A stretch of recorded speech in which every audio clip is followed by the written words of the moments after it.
오늘을 살아가는 우리 대사의 신앙가족들에게 하나님의 평안이, 주님의 평화가 특별히 돌보시고 치유하시고 또 회복해 하심이 이 한 주간 동안 여러분 모두 위에 함께 하시기를 축원합니다.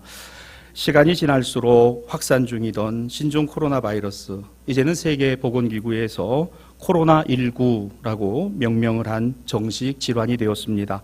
2019년에 발현을 해서 유행한 감기의 바이러스다, 이런 뜻이 되겠죠.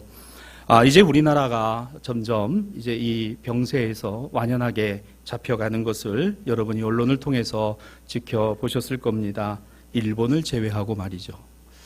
참 일본은 지금 문제가 심각해지는 것 같습니다.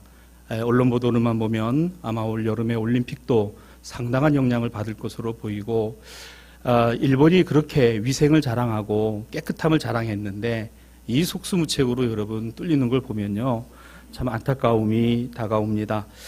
감사하게도 하나님이 나라 사랑하시고 이 백성들에게 긍휼하심을 베푸셔서 참 잘 대처하고 또 이렇게 온 국민들과 더불어서 이겨나가는 것, 저는 하나님의 은혜고 은총이라고 생각을 합니다. 마지막까지 우리 이 위생을 잘 지켜서 또 이 질환이 떠나가고, 이제 온 인류는 여기에 백신을 개발하고 치료제를 개발해서 이제 해마다 이것이 유행하게 되면 대처하고 또 잘 싸워나가게 될 것입니다. 우리나라에 들어온, 우한에서 들어온 중국의 교민들, 여러분 아시는 대로 격리가 되어서 충남 아산과 충북 진천에서 2주 동안의 수용 생활을 마치고 이제 어제 다들 건강한 모습으로 귀환하는 장면을 보셨을 겁니다. 처음에는 절대로 우리 동네 들어오면 안 된다라고 격하게 반응하고 또 막았던 마을 주민들이 마음을 돌이켜서 그분들을 받아들이고 또 2주 동안 격려해주고, 참 그곳에 있는 분들도 그 고마움을 잊지 않고 어제 돌아가는 길에는 온 마을 주민들이 나와서 프래카드를 걸고 그동안 고생하셨습니다, 수고하셨습니다, 생업과 일터로 돌아가셔서 건강하시기를 바랍니다 하는 참 그 모습이, 이게 바로 우리 대한민국, 이 한민족의 본래의 마음이고 습성이 아니겠나, 이렇게 생각을 하고 참 그 모습을 지켜보면서 우리 한 가족이고 또 한 이웃이라고 하는 것을 다시 한번 느끼게 된 그런 시간이었습니다. 교회는 주연 후 6번째 주일을 이제 지나 한 주간을 살아가게 됩니다. 주연절은 예수께서 그리스도 되심을 세상에 드러낸 절기이고, 우리는 그리스도이신 예수님을 드러내어 살아가야 함을 말씀을 통해서 보고 있습니다. 왜 우리가 그리스도인일까? 왜 우리가 하나님의 자녀인가? 왜 우리는 성도인가? 그렇다면 그리스도인은, 하나님의 자녀는, 성도는 어떻게 살아가야 할까? 구약과 신약의 그리고 공동본문의 말씀들을 통해서 계속해서 살펴봅니다. 지난주에 이어 마태복음 본문은 예수님의 산상설교, 산상수훈을 다루고 있습니다. 여러분 한 가지를 분명히 하고 갔으면 합니다. 마태복음 5장 1절 이하의 팔복의 내용만이 산상설교가 아닙니다.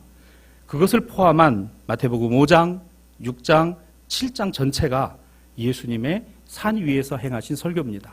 마태복음 5장 1절 예수께서 산 위에 올라가서 말씀을 전하셨다.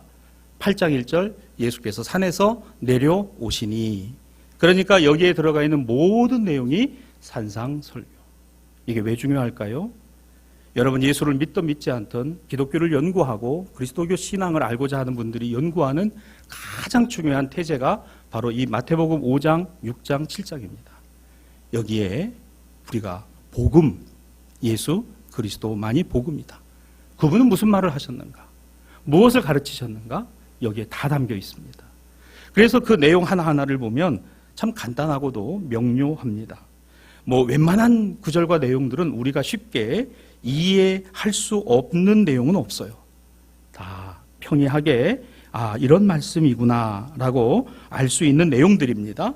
하지만 그 하나하나를 두고 거기에 담겨진 의미, 그 뜻이 아닌 정말 그 말씀대로 우리가 이해하고 받아들이고 믿고 확신한 대로 살아간다라는 것은 또 다른 문제라는 겁니다. 여러분 우리가 말씀을 몰라서 어떻게 살아갈지를 모르는가? 아니, 어쩌면 우리는 말씀을 안다라고 하면서 그 말씀대로 살아가는 것이 두렵고 쉽지 않다는 것을 경험하는 것이죠. 우리가 알다시피 율법에는 예수 그리스도의 계명이 들어있지 않아요. 하지만 예수님 말씀의 계명 안에는 율법이 들어있습니다. 흔히들 구약을 율법의 시대요, 신약을 복음의 시대라고 말하면서 신약에서는 율법이 폐기됐다라고 말합니다. 아닙니다. 율법 폐기되지 않았어요. 도덕과 윤리가 폐기되지 않았습니다. 그대로 살아있어요. 남아있습니다. 다시 이 말씀을 보십시다. 구약의 율법 안에는 그리스도의 계명은 없을지언정 오늘 예수 그리스도의 말씀 안에는 율법이 들어있습니다. 그래서 우리는 예수님을요, 율법의 폐기자라 하지 않아요. 율법의 완성자라고 하는 것입니다. 이 말이 의미하는 바가 무엇입니까? 여러분, 이스라엘 백성들은 하나님의 율법이 주어진 다음으로부터 그 율법의 조문 하나하나를, 조항 하나하나를 외우고 또 외워서 오늘 그 율법의 조항들이 엄청나게 많이 늘어나 있는 그 상황 가운데 결국 율법이 사람을 잡아먹는 이런 상황까지, 비유법입니다. 그런 상황까지 왔습니다. 오늘날도 유대의 랍비들이 그 율법의 조항들을 말입니다, 온 벽면을 도배하고도 남을 만한 그만한 책자들로 갖고 있으면서도 지금도 만들어지고 있다는 것이 율법이에요. 그러니까 사람이 율법을 위해 있는 건지 율법이 사람을 위해 있는 건지 구분이 되지 않는 것이죠. 율법의 조문 하나하나를 외웁니다. 이것을 연구하는 사람들, 바리새인과 율법 학자들, 이 율법을 가지고 하나님 앞에 제사의 자리로 나아가 그 모든 일을 행하는 이들, 사두개인들, 이것을 집례하고 집전하는 이들, 대제사장과 제사장들, 그리고 이것을 필사해서 말씀으로 기록으로 양피지에 남긴 이들, 서기관들, 예수님 당대의 종교인들이었어요. 신앙 좋고 믿음 좋은 사람들, 율법에 관한 한 통달한 사람들입니다. 그러나 이 율법이 힘이 되어서 이것이 능력이 돼가지고 말이죠, 성전과 성전 지도자들의 집단 이익을 위한 도구로 사용되고 유대인 사회에서 들어올 자와 나갈 자를 구분하여 오늘 여기에 어떤 힘과 권력으로 작용했던 것이 오늘 예수님 당대의 율법의 모습이었던 거예요. 근데 보세요, 여러분, 예수님 가만히 보면 그 율법이 그렇다고 해서 싹 없어져야 될 것이다, 그렇게 하지 않으셨어요. 그 법은 그대로 두고 그 율법을 적용하고 운용하는 것에서 다시금 새롭게 하셨으니 이것이 오늘의 본문의 말씀입니다. 여러분, 우리 대한민국의 헌법과 각종 법률들이 있어요. 오늘 이것이 어떨 때는 좀 폐기되었으면 하는 것들도 있습니다만은 폐기되기에는 어려운 부분도 있어요. 예를 들어 보면 국가보안법, 여러분, 한때는 민주화 운동이 한참일 때 이 국가보안법은 폐기가 돼야 된다라고 주장을 했습니다. 그러나 보세요, 국가보안법을 폐지하자라고 주장하는 쪽의 이야기는 이 국가보안법을 가지고 정권을 연장하고 독재 권력을 합리화하는 데 사용했기 때문에 이 법을 폐기하자라고 말하는 겁니다. 그런데 이 법이 폐기돼서는 안 됩니다. 뭐 때문에? 분단 상황이 있어요. 사회주의 정도가 아닌 김일성 주의를 신봉하는 우리 북쪽의 동포들이 여전히 존재하는 한 여러분이 대한민국이 수호해야 될 것의 최소한의 규정이 국가보안법입니다. 여러분, 이 법이 독재와 독재를 합리화하는, 군사 독재를 합리화하는 일에 쓰여지고 사용되고 고문을 하고 사람을 죽인 것, 여기에 대해서 교회가 문제 제기를 하고 여기에 대해서 아니오라고 이야기를 한 것입니다. 차라리 그런 법이라면 없애라 라는 이야기예요. 그러나 엄연한 분단의 현실이 존재하고 엄연한 체제와 이념을 달리하는 시대를 살아가고 있기 때문에 이 법은 어떻게 해요? 최소한으로 작동하고 존재해야 한다는 것입니다. 같은 맥락에서 봅시다. 율법. 예수님 당대에 얼마나 폐악이 많았으면 오늘 예수님께서 오늘 본문의 네 구절을 그리고 이어지는 38절 이하부터 나머지 부분의 두 구절을 더하여 대표적인 6가지의 율법의 조항들을 갖고 그 율법을 폐하라는 말씀을 하시는 게 아니라 그 율법은 이렇게 말한 것이고 이것은 이런 뜻이다라고 재해석을 하셨겠는가라는 겁니다. 사랑하는 여러분, 우리의 삶에 적용해 봅시다. 하나님이 쓰시기에 온전한 사람이 있고 하나님 쓰시기에 온전치 못한 사람이 있는 것 아닙니다. 하나님은 모든 사람을 다 동일하게 쓰고 사용하시는 거예요. 누가 하나님의 일을 할 만한 자격을 갖고 있고 누구는 자격이 없는 거냐라고 말할 수 있지 않아요. 어디까지나 인간의 기준이고 잣대일 수 있습니다. 하나님은 용도가 폐기되고 하나님은 쓸모가 없다고 해서 버리시는 분이 아니에요. 토기 하나도 잘못 구워져서 잘못된 모양으로 나와 그것을 깨어버려도 그 토기의 조각들을 다시 녹여서 빚어서 만드시는 이가 토기장이신 하나님이시라 그랬습니다. 여러분, 그래서 야이 나가 죽을 놈아, 아무리 자녀가 속상하고 그래도 그런 소리 하시면 안 돼요. 그렇죠. 그런 자녀라도 하나님께서 그걸 빚어서 만들어서 쓰시는 게 하나님의 능력이니까. 여러분, 교회는 이걸 갖고 있어야 됩니다. 내 눈에 보기에는 좀 아니고, 내 눈에 보기에는 좀 못마땅하고, 내 눈에 보기에는 저 사람 좀 없어졌으면 좋겠다라는 이런 마음이 들어서 견디다 자기가 뛰쳐나가는 이런 상황이 벌어져서는 안 된다는 거예요. 거기 가면 그런 사람 없어요? 있어요. 물어봅시다. 그런 자기는 어떤 사람입니까? 나는 어떤 사람입니까? 하나님 쓰시기에 합당하고 하나님 보시기에 합당해서 그대로 두고 계시는 거였어요? 아닙니다. 얼마나 참 아닌지. 따라합시다. 자기를 가장 잘 아는 사람은 자기다. 누가 잘 알아요? 남편이요? 아내요? 아니요. 자기 잘 알아. 여러분, 이 율법의 조항 하나하나를 가지고 그런 작업을 하는 그 시대에 예수께서는 그게 아니야. 하나님 율법 주신 게 그게 아니야. 오늘 예수님은 본문 21절로 37절에 나와 있는 내용에서 4가지를 말씀하세요. 살인하지 마라, 간음하지 마라, 아내와 이혼을 하려면 증서를 써주어라, 헛맹세하지 말고 맹세한 것은 주께 지키라. 이어지는 38절 이하 43절로 이어지는 내용에 보면 보복에 관한 내용과 원수 사랑에 관한 내용을 더하여 6가지의 율법의 대표적인 조항을 설명하고 계십니다. 하나도 버리지 않으셨어요. 그대로 둔 상태에서 이건 하나님께서 이렇게 하라고 주신 거야. 여러분, 우리가 말씀을 달달달달 외우고 성경적 지식을 많이 갖고, 저는 목사의 아들로 태어나서 가정예배를 통해서 참 성경을 읽으면서 성경적인 지식을, 제가 여러분 아십니까? 주일학교 6년 동안에 저는 올 성경 공부하면 성경 시험 보면 저는 늘 상을 받았어요. 뭐 제가 이렇게 잘났다는 건 아니고, 그러나 그것이 결국은 다냐 그 얘기입니다. 그런 성경적인 지식을 다 아는 것이, 그것이 과연 필요해요? 물론 알아야죠. 그러나 거기 딱 멈춘다 그 얘기입니다. 나는 다 아니까. 여러분, 여기 율법을 하나님이 이 내용을 주신 내용은 도대체 무엇 때문에 주신 이야기일까요? 법은 최소한이라는 말이 있습니다. 그렇습니다. 최소예요. 최소입니다. 하나님은 하나님의 백성들, 유대의 공동체가, 오늘 이 유대인들 이스라엘이 서로가 서로를 모두가 함께 돌아보고 살펴주고 또한 그들 안에서 최소한의 법으로 작동되도록 하신 것이 율법이라는 예수님의 해석입니다.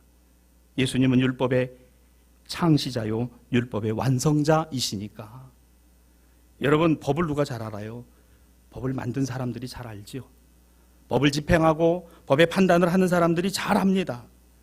사법농단으로 판사들이 거짓된 판결을 하고 판단을 해서 그건 죄가 된다라고 말을 하는 판사가 재판을 할 때 죄는 되지만 벌은 줄 수 없다라는 이런 황당한 논리를 말하는, 대한민국 국민 어느 누구도 동의하지 않는 그런 법 논리를 가지고 판단을 하는 그 판사들, 우리는 이거 하나만은 인정해요. 그래, 니들이 법을 잘 아니까. 여러분, 우리 같으면 그러겠습니까?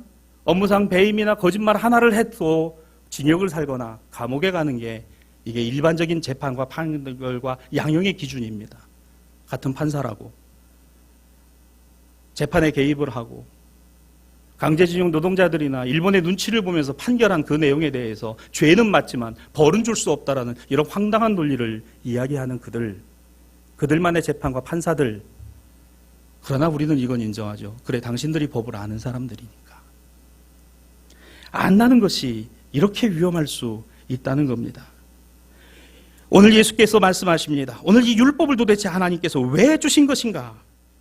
힘없이 당하는 이들을 강제하는 모든 권력과 힘으로부터 지켜주고 보호하시려는 하나님의 사랑이라는 거예요. 모든 하나님의 백성 선민들을 사랑하심이 오늘 이 율법에 담겨져 있다는 겁니다. 하나님께서는 이렇게요, 살인하지 마라. 이스라엘 유대 공동체 안에선 구조적이고 제도적이며 불의한 폭력이나 불의함으로 죽어가는 사람들이 절대로 있어서는 안 된다. 간음하지 마라. 이스라엘에서만큼은 약자로서의 억압적인 남성들에 의해 피해받는 여성들이 있어서는 안 된다. 그 여성들을 보호해 주어야 한다.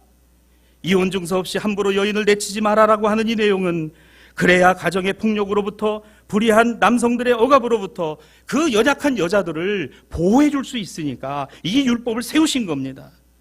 하나님의 이름으로 맹세하는 것, 헛맹세 함부로 하지 마라. 맹세를 했으면 주님의 이름을 걸고 지켜라. 오늘 이 율법의 내용은 아무렇게나 신앙적인 내용으로, 그걸 신앙이란 이름으로 맹세하고 있는 당시의 시대적인 풍조를 두고 말씀하신 것이죠. 예수님 그 말씀이에요. 그러나 오늘 예수님 당시에 이 이스라엘 유대 공동체 현실이 어땠어요? 예수님이 보신 모습이 어땠습니까? 성전이 있고 회당이 있습니다. 종교인과 신앙인들이 많았습니다마는 그러면서도 속으로는 숱하게 다른 사람의 인격을 살해하고 무시하고 경멸하고 곁에서 헐벗고 고통당하며 죽어가는 사람들을 외면하면서도 스스로는 율법에 대해 이렇게 얘기를 하죠. 나는 사람 죽인 일은 없으니까 살인하지 말라. 나는 사람을 죽인 일은 없으니까 하나님 앞에 죄받을 거 없고 나는 의롭고 떳떳하지. 갈릴리를 위시한 유대 지역의 로마의 경제적인 수탈에 의해서 그 갈릴리가 풍요로운 농산물을 냈습니다마는 가난에 찌들어 살았던 그 시대상을 설명을 드린 적이 있었습니다. 그래서 그 갈릴리 사람들은 그 가슴의 분노와 한이 얼마나 많았으면 갈릴리 지역에서 활동하는 소위 메시아들이 얼마나 많았습니까? 유대를 다시 일으켜서 로마를 뒤집어 엎자라고 하는 수많은 운동들이 갈릴리에서 일어난 이유가 이것이었죠.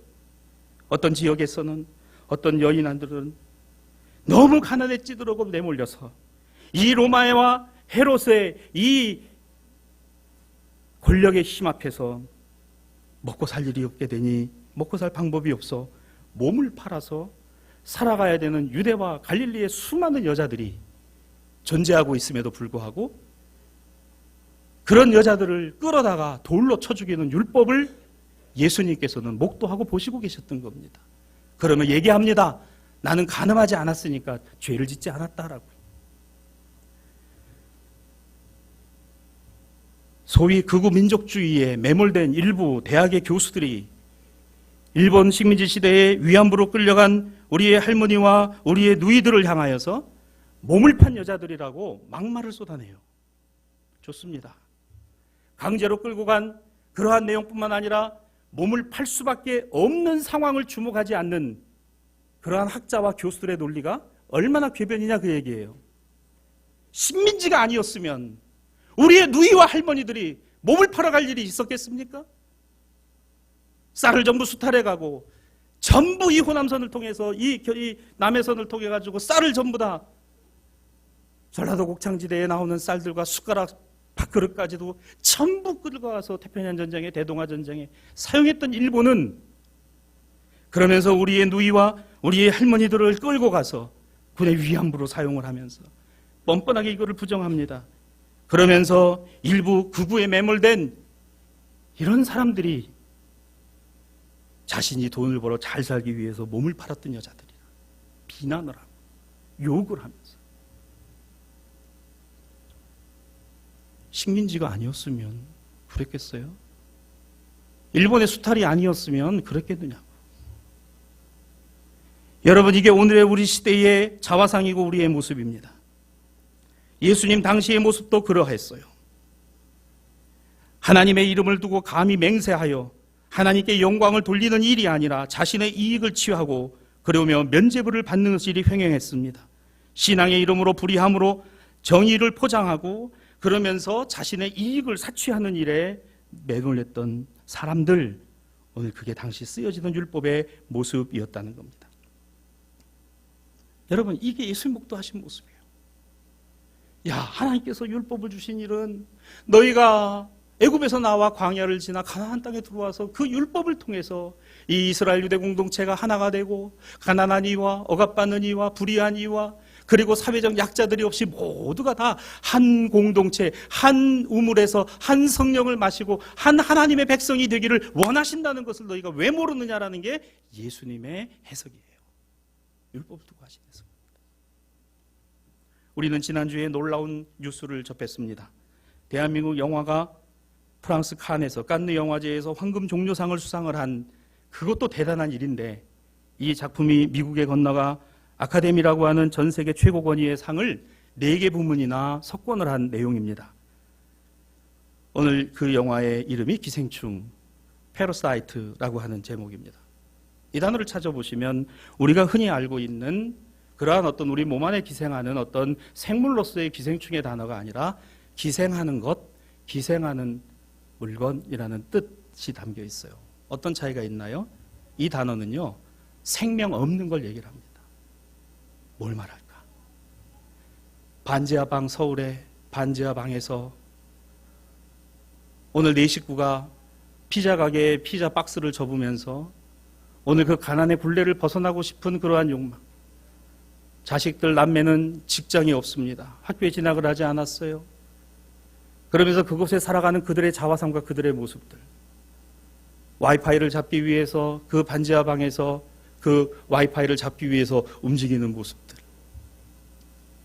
그러면서 한 부잣집에, 높은 계단으로 올라가는 그 부잣집에 가정교사로, 그리고 식모로, 그리고 수행기사, 기사로 온 가족이 취업을 하게 되는 그 과정과 거기에서 벌어지는 일들이 고스란히 그 영화에 담겨 있는데, 어르신들께서 혹시 보신 분들이나 안 보신 분들 보시게 되면요, 굉장히 불편할 수 있는 영화입니다.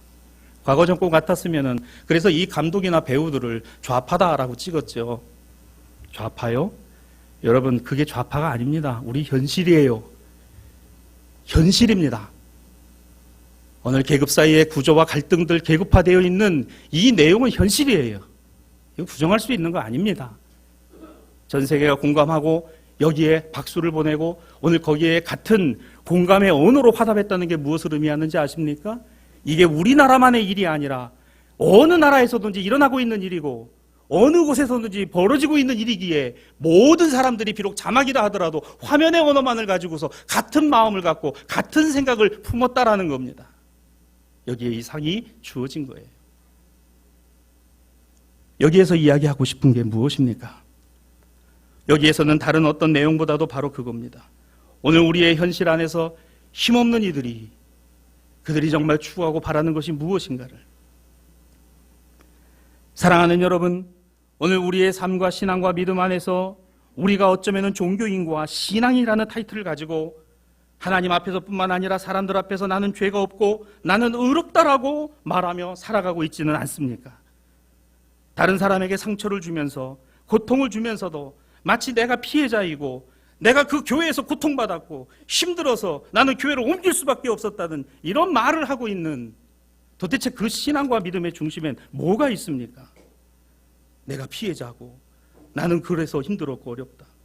의롭고 바르게 신앙생활을 하고 하나님이 자신을 위로하시고 복을 주신다라고 감히 이렇게 말하고 믿는 그 믿음은 무슨 믿음입니까? 교회 안에서 다른 사람에게 물질적인 고통을 주고 힘겨운 어려운 삶에 어떤 말에 상처를 주고 가슴에 어떤 아픔을 주면서도 내가 피해자라고 이야기합니다. 여러분, 일본을 보십시오. 일본은 지금 자신들이 피해자라고 이야기를 합니다. 오늘 원자폭탄을 맞아서 수많은 사람들이 죽어서 우리는 전쟁의 피해자다라고 얘기하는데 세계는 여기에 동의하지 않아요. 너희가 어떻게 피해자야? 너희가 왜 원폭을 맞았어? 너희는 전쟁의 가해자잖아. 아시아의 각 나라를 침략하고, 여러분, 이 대한민국 조선을 말이죠, 완전히 쑥대밭을 만들고 아시아의 전 나라를 일본의 기체 아래 대동아 공영을 하겠다는 헛된 망상을 꿈꾸면서 태평양 지역을 장악하고 미국까지도 넘봤던 일본의 야욕과 욕심이 이와 같은 일을 갖고 왔으니 그들은 지금 우리가 가해자입니다. 내가 잘못했습니다 라고 해야 되는 거 아닙니까? 주님, 세상의 구주로 오신 주님, 나를 용서하시고 자녀 삼아 주셨으니 나는 의롭습니다 이기 전에 주님, 이 세상에 주님을 알지 못하는 모든 이들을 용서하시고 나도 저들과 같은 사람이었으나 나를 건져주셨으니 이제 주님을 내 안에, 내 삶에, 내 신앙과 믿음 안에 보여주게 하여 주옵소서, 보이게 하여 주옵소서. 이게 교회란 말입니다. 이게 우리 신앙이란 말이죠. 사랑하는 우리 신앙가족 여러분, 피해자 코스프레 하지 맙시다. 한번 돌이켜봅시다. 혹시 내가 말한 것 가지고 상처받은 사람은 없을까? 오늘 내가 함께 신앙과 믿음의 생활하면서 힘겨운 사람은 없었을까? 하나님의 법은 이와 같은 하나님의 백성들을 서로 돌아보고 서로 한 울타리 안에 최소한으로 그 하나를 묶어두라 하신 것이라는 예수님의 가르치심이 오늘 이 본문의 율법의 조항들입니다. 하나님 나라를 소망하는 제자들, 그리스도인 성도, 주님의 제자가 된다는 것은 단지 개인의 만족과 영광을 위한 것이 아닙니다. 우리 개인의 만족과 영광이 아니라 공동체 안에 제자로 세우시고 제자로 파송하시고 제자로 살아가게 하시는 것을 두는 것이죠. 왜요? 거기에 그리스도가 계십니다. 우리를 부르신 곳에 주님이 계시고 우리를 보내시는 곳에 주님이 우리 곁에 서서 함께 하십니다. 믿습니까? 여러분, 이걸 담는 것이 교회여야 하고 이것을 담고 삶의 자리로 나아가는 것이 그리스도인과 성도라는 것입니다. 한스 퀸이라는 아주 유명한 가톨릭의 사제가 있습니다. 아직까지 살아계시는데요. 이분이 젊은 시절에 80년대 초반이죠. 교회라고 하는 디 키르케라고 하는 아주 유명한 책을 썼습니다. 신부가 교회, 무슨 내용을 썼겠어요. 그런데 이 책 안에 엄청난 내용이 들어가 있는 겁니다. 그 내용은 이런 것이었어요. 교회는 공동체로 현존하시는 그리스도다. 여러분, 이 말 한마디가 얼마나 큰 영향력을 가져왔냐면 그는 이 말 한마디로 신부의 자리에서 박탈을 당하고 오늘 파문을 당했습니다. 그리고 그는 신부의 자격을 잃었어요. 이 책은 가톨릭 교회에서 절판이 되고 금서가 됐습니다. 물론 지금은 보는 분들이 있습니다만은 저는 그래서 가톨릭 교인들에게 이 책을 선물해 주고 싶어요. 신부님이 쓴 겁니다. 이 말이 왜 대단한가 하면 교회는 공동체로 존재하시는 그리스도다. 교황주의를 배격하고 사제주의를 배격하고 온전히 사도행전에 나타난 그리고 예수 그리스도께서 전하신 복음은 너희 안에 내가 있느니라. 너희 가운데 내가 있느니라. 사제가 아닙니다. 교황이 아니에요. 추기경이 아닙니다. 대주교가 아닙니다. 너희 안에. 그래서 소위 말하는 우리 개신교의 평신도의 개념으로 평신도 교회, 이 평신도 모두로 하나님의 공동체와 교회라는 개념으로 이 책을 썼어요. 이 책이 엄청난 반향을 일으켰습니다. 그래서 이 당시에 로마 가톨릭의 교리를 담당하고 있던 요제프 라칭거라고 하는 독일의 추기경은 오늘 이 책을 심사해서 파문을 합니다. 그러면서 그를 신부직에서 잘라버렸어요. 아이러니하게도 한스 퀸과 요제프 라칭거는 같은 독일의 주교이면서 친구입니다. 여기서 갈라졌어요. 이 요제프 라칭거가 누군지 아십니까? 바로 지금의 교황인 프란치스코의 전임자 베네딕토 16세입니다. 그가 이런 일을 했어요. 여러분, 여기에서 말하는 공동체로 존재하시는 그리스도, 하나님은 당신의 아들 예수 그리스도를 통해서 당신의 나라와 백성들이 이와 같은 하나님의 한 공동체라는 것을 알게 하시고 보게 하셨다는 겁니다. 사랑하는 여러분, 주님의 제자는 자기 자신만을 위해서 존재하지 않아요. 주변 사람들을 위해서 제자로 부르셨다는 것을 아는 겁니다. 왜요? 예수님께서 우리 모두를 위해 이 땅에 오셨기 때문에. 믿습니까? 저 여러분뿐만 아니라 저기 세상에 아직 주님 알지 못하는 모든 분들 위해서 예수님 오셨어요. 거기엔 가난한 자도 부자도 천한 자도 귀한 자도 없습니다. 근데 우리의 안목과 시각이 어느 때문인가 그렇게 고정되어서 있지 않을까, 이거를 이 말씀 안에서 생각해 봅니다. 사랑하는 대사의 신앙가족 여러분, 공동체에 요구되는 하나님의 평안과 평화, 최소한의 울타리로서의 보호장치들을 위하여 교회와 그리스도인은 우리의 삶의 자리에서 세상과 사회 속에서 해야 할 책임이 있어요. 나는 어떻게 살아갈 것인가?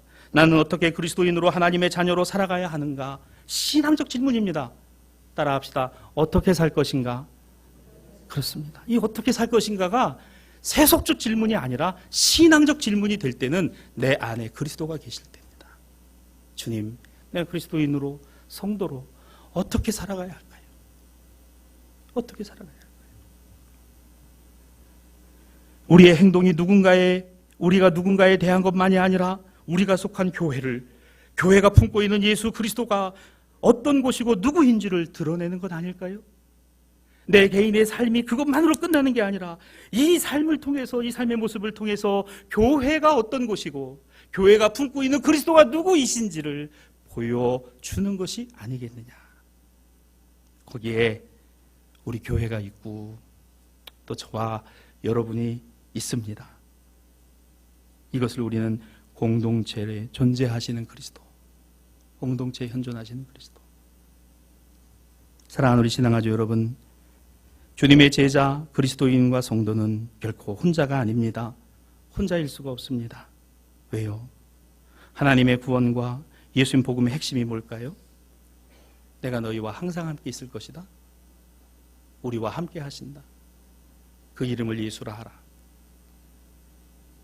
이는 저가 자기 백성들을 구원할 자이십니다. 그리고 임마누엘, 우리와 함께 하신다. 우리는 단순히 교회에 속한 교인만이 아니라 교회를 만들어가는 주님의 제자들, 세상 안에서 그 교회를, 그리스도를 보여주어야 할 하나님 나라의 백성들이요, 건설자들이요, 일꾼이라는 겁니다. 따라합시다. 우리는 하나님 나라의 일꾼들입니다. 그래요. 어떤 일꾼이요? 건설자들입니다. 하나님 나라를 만들어가는 건설자들. 하나님께서 우리를 인정하시고 용납해 주신 것만으로도 그 일꾼으로 부르시고 그 하나님 나라를 하나하나 만들어갈 수 있도록 우리에게 은총을 베풀어 주심도 얼마나 큰 은혜요, 축복인가요? 그러나 이 일이 결코 쉽지 않습니다. 어렵습니다. 인간적인 생각들이 자꾸 앞에 옵니다. 그러한 것에서 어찌할 바를 모를 때가 있습니다. 그러한 힘겹고 어려운 상황들이 닥칠 때마다 우리는 하나님 앞에 엎드리고 하나님 나를 긍휼히 여기시고 불쌍히 여겨달라고 기도할 수밖에 없습니다. 오늘 제1독서 신명기 30장 20절은 내 하나님 여호와를 사랑하고 그의 말씀을 청종하며 또 그를 의지하라, 이렇게 말씀하죠. 여러분 아시는 대로 이 신명기 본문은 이스라엘 백성들이 광야를 이제 벗어나 가나안 땅 초입해 와서 모세가 지난 날을 회고하며 이 백성들에게 이제 너희가 요단을 건너 저 새 땅에 들어가게 된다면 될 때 내 하나님 여호와를 사랑하고 그 말씀을 청종하고 또 그를 의지하라. 하나님 사랑, 말씀 순종, 하나님 의지. 내 곁에 계신 거 알아야 의지할 거 아닙니까? 나와 함께하고 계시는 걸 알아야. 새로운 시대, 그 시대를 향하여 모세가 남긴 이 말은 새로운 시대가 임하였고 이제 우리가 살아갈 내일이 여기에 있지만 하나님을 사랑하고 그 말씀에 순종하고 그 하나님을 의지하라. 이 말씀은 여전히 우리 안에 유효합니다. 그렇기에 오늘 이제 이스라엘 백성들은 가나안 땅에 들어갔을 때 그냥 평탄대로가 열린 게 아니었어요. 신명기 30장 15절입니다. 보라, 내가 오늘 생명과 복, 사망과 화 너의 앞에 둘 것이다. 무슨 말이죠? 선택하라. 선택하라.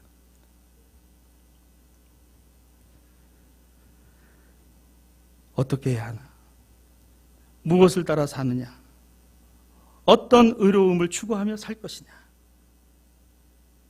기생충이라는 영화에 보면요, 이 반지 하방에 사는 온 가족들이 그 부잣집에 가서 가정교사로, 식모로, 기사로. 그런데 한참 시간이 지나고 그 사장 내외가 이런 얘기를 합니다. 차 안에서 좀 뭐가 이상한 냄새가 나지 않느냐? 우리 집에 그 사람들이 지나갈 때 무슨 냄새가 난다.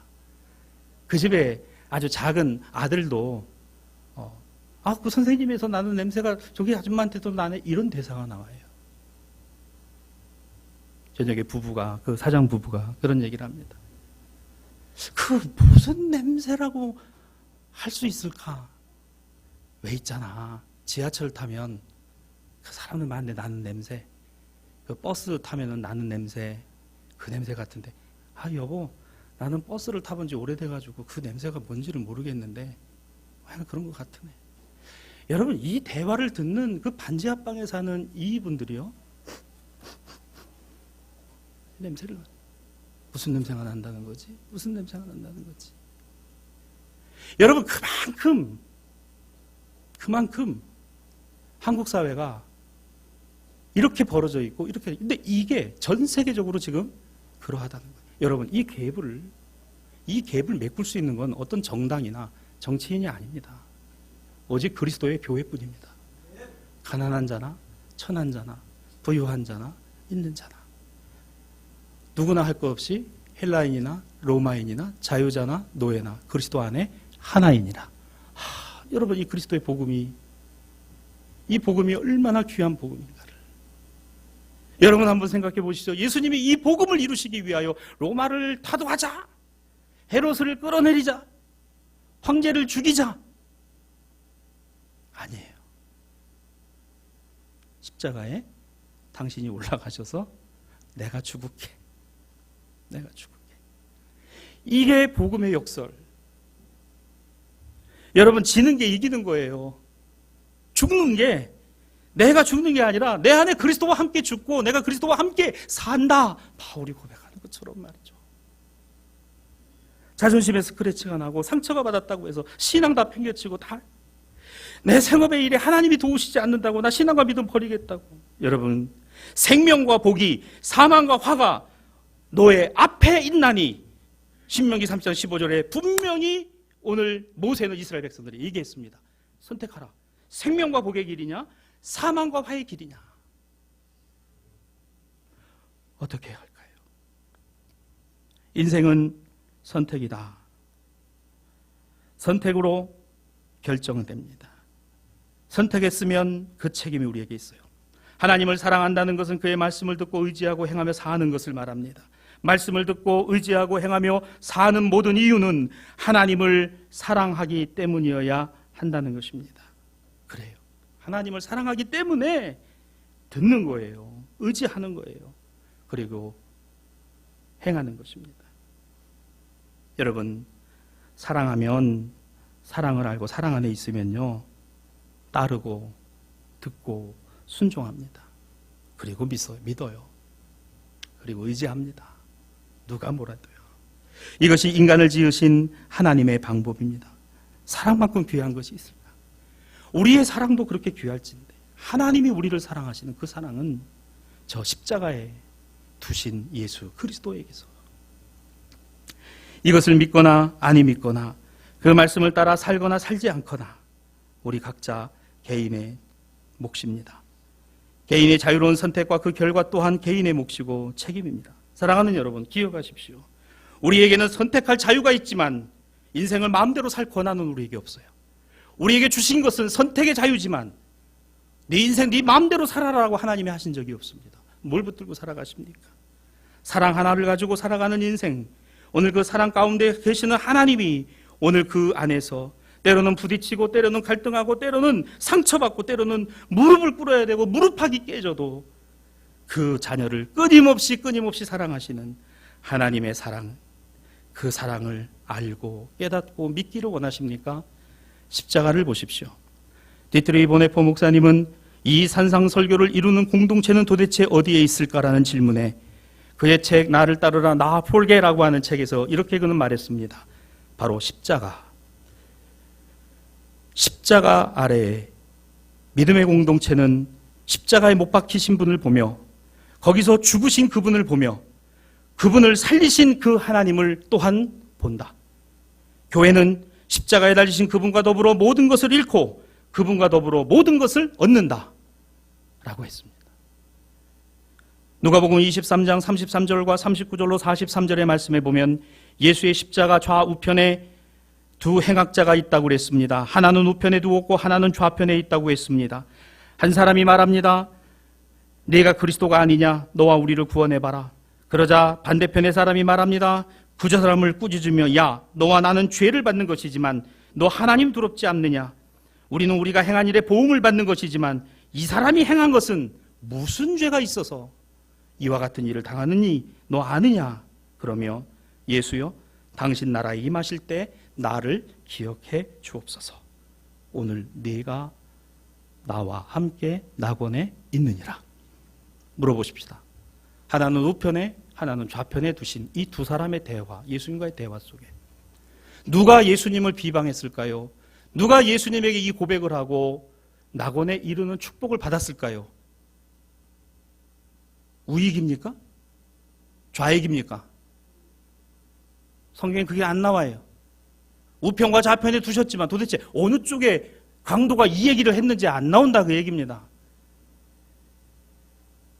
보수, 진보, 이걸 가지고 여러분 교회의 복음을 재단하고 말하려고 하는 교만, 여러분 무릎을 꿇으십시오. 십자가 아래서 무릎 꿇으십시오. 십자가에서는 좌와 우가 없습니다. 십자가는 좌와 우가 없어요. 이것만이 있습니다. 주여 나를 긍휼히 여겨 주옵소서. 주님 나를 불쌍히 여겨 주옵소서. 주님 나를 기억하여 주옵소서. 오늘 내가 나와 함께 낙원에 있으리라. 이 고백을 한 사람이 이 음성을 듣습니다. 어디서 들어요? 십자가 아래서 듣습니다. 말씀을 정리합니다.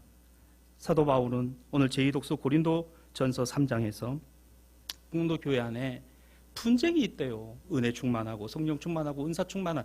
그러니까 여러분 이 충만하다 보면은 자칫 잘못하면은 이 인간들의 모임이 되다 보니까 이런 현상이 일어나. 방언 못하니까 너 방언 못하지? 예언 못하니까 너 예언도 못하지? 이러면서 거기다가 나는 아볼로가 좋은디? 아니야 나는 바울이 좋아. 뭔 소리여? 예수님의 직제자, 예수님이 직접 부르신 베드로 개봐 그가 더 나아. 뭔 이것들이 맨날 싸우고 나는 그리스도 파야, 나는 예수님 파야. 이러고 사당 사색이 됐어요. 보세요 여러분, 이제 선거 얼마 안 남았는데 팔당 팔색 들 테니까 나는 무슨 당 뭔 당 뭐 당이 다 그 당이 그 당 같대. 여러분 교회 안에 이러니까 바울이 너무너무 가슴이 아파. 자기 이름도 거기에 거론됐어요. 바울이 말합니다. 아직도 육신에 속한 자이냐? 너희 안에 이런 시기와 분쟁이 이어지느냐? 나는 바울에게라 하고 다른 사람은 아볼로에라고 말하고. 도대체 뭐야? 심는 사람, 물 주는 사람, 그게 나고 그게 아볼로일 수 있겠지. 그러나 이거 잘하게 하시는 분은 하나님이시잖아. 바울이 뭐야? 아볼로가 뭐야? 7절입니다. 이는 아무것도 아니로되 오직 자라나게 하시는 이는 하나님뿐이시니라. 그러면 9절입니다. 우리 다 같이 읽습니다. 시작. 우리는 하나님의 동역자들이요 너희는 하나님의 밭이요 하나님의 집이니라.